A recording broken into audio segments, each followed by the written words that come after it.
Welcome, Legions of the Undead. I'm AeroTheLich, and today we will be talking about a game that I have been playing on and off for over 10 years. A game which I would probably say is the favorite game from my childhood, and that is, of course, Battle for Wesnoth. When I was growing up, I didn't really have an internet connection, or at least a very, very bad one, so I couldn't download games, which means I had to buy discs. I usually got computer gaming magazines which came with free games. One day there was a 100 games collection, and one of those games was Battle for Wesnoth. It kind of intrigued me because of the art style and the description of the game, so I installed it and started playing it. And that was probably one of the best decisions I have ever made. I'm still playing and loving it today. Battle for Wesnoth was released in 2003, and it's still being supported with new content like new game modes, campaigns, bug fixes, and just much, much more. And the game is completely free, by the way. But yeah, okay, so enough of that. Let's talk about the actual game. What is Battle for Wesnoth about? Battle for Wesnoth is a mix of turn-based strategy and role-playing game.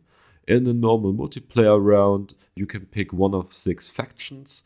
We have rebels, who are basically elves, Nalgan, who are the dwarves. We have the loyalists, those are just the humans. The orcs are the northerns. Then you have the drakes, which I think is self-explanatory.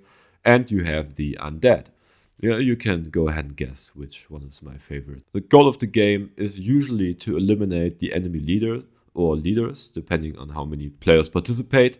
Every leader has a little crown icon over the health bar. When it's your turn, you can recruit new units, move, and of course attack. Every unit you recruit increases the amount of taxes you have to pay. And in order to keep up with the ever-increasing theft of the government, you must capture towns and villages to increase your income.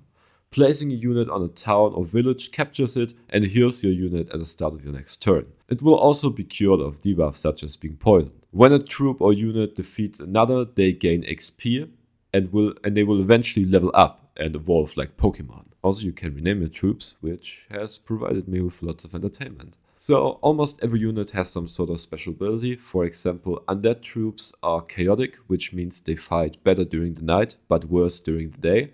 And they are also undead, so they can walk underwater since they can't drown. Battle for Wesnoth has a very detailed encyclopedia where you can read up each unit's strengths, weaknesses, so you can plan what unit to recruit and when. I usually start out by hiring some scouts like horse riders, wolf riders, bats, ghosts, depending on what faction I'm playing, just to capture some early villages and to see what the enemy is doing. And every unit fights better or worse depending on what terrain they are standing on. For example, when your unit has a terrain modifier of 60%, that means your enemy has a 40% chance of hitting your unit while it stands on this field. There are also units like the Waldschrat, who is essentially a big tree. Thus, he has a very low terrain modifier no matter where he is, except, of course, in the forest, and he moves very, very slowly.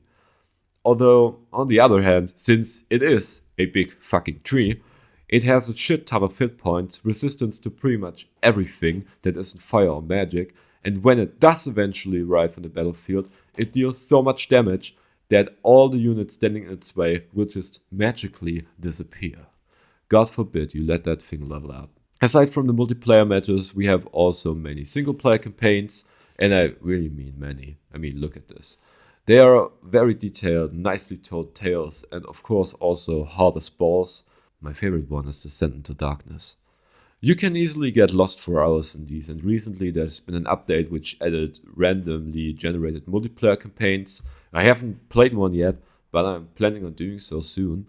Everything is just supported by a very, very beautiful soundtrack. I can't play it because of copyright, but just go and look up The King is Dead, Battle for Wesnoth OST. It's my favorite track. It's absolutely amazing. So yeah, did I mention that this game is free? Battle for Wesnoth is truly a one-of-a-kind game, and you can always find more things to do. Even if you should run out of campaigns and multiplayer matches to play, there are hundreds of free add-ons for more campaigns, more maps, more factions. It's beautiful. So in conclusion, I love this game. It's been with me for many years and it will be for many to come. I urge you to try it out and maybe you will fall in love with it as well. The game is available on Steam, so I will leave a link to the Steam page in the description of the video. Let me know if you played this wonderful game as a kid as well. And yeah, just if you liked the video, feel free to like and subscribe for more content. Until next time, I'm AeroTheLich. Have a beautiful day.